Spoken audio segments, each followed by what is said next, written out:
Sinubukan daw na pinigilan ang pagdalo ni dating PIDEA agent Jonathan Morales sa pagdinig ng Senado sa PIDEA leaks. Sa pagdinig ng Senate Committee on Public Order and Dangerous Drugs sa PIDEA leaks o ng mga sensitibong dokumento na nag-uugnay kay Pangulong Bongbong Marcos sa umunoy paggamit ng iligal na droga noon, ay idinitalye ni Morales kung papaano siya tinangkang pigilan. Sabi niya, may bumisita daw sa kanyang bahay nitong May 1 para kumbinsihin siyang wag nang dumalo sa pagdinig ni Senator Bato de la Rosa sa Senado. 10:30 anya ng umaga ay nagtungo sa kanyang bahay ang isang Romy Enriquez. Sinabihan daw siya ni Enriquez na gusto siyang kausapin ng isang Eric Santiago ng Napolcom sa pamamagitan ng video call. Kasama anya sa video call ang isang James Kumar at si First Lady Lisa Araneta Marcos. Sinabihan ko yan, Padre. Sinabihan ko yan to si Kuya Jonathan na wag nang kasi nag-uumpugan yung Duterte at saka Marcos, baka madamay siya. Sinabihan ko yan.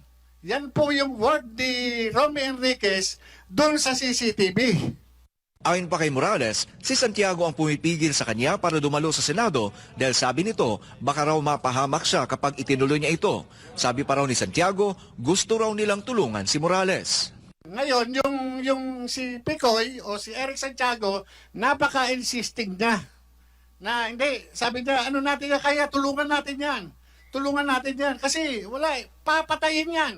Si Morales ang signatory sa kontrobersyal na PIDEA leaks. Sa parehong pagdinig ay nakumpirma din mula mismo sa aktres na si Maricel Soriano na pagmamay-ari nito ang condo unit na nakasaad sa nag-leak na dokumento. Si Soriano ang isa sa mga personalidad na nabanggit sa dokumento na kasama ni Bongbong Marcos noon na umunoy gumagamit ng cocaine. Hinamon naman ni Morales si Senator Bato na imbitahan si dating Pangulong Rodrigo Duterte para anya mapatotohanan ang mga sinasabi nito sa pagdinig.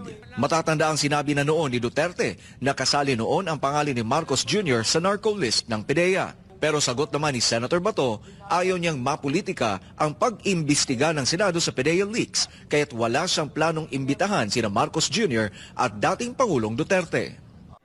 Mula dito sa Senado, para sa Diyos at sa Pilipinas kung mahal, Troy Gomez nag-uulat, SMNI News.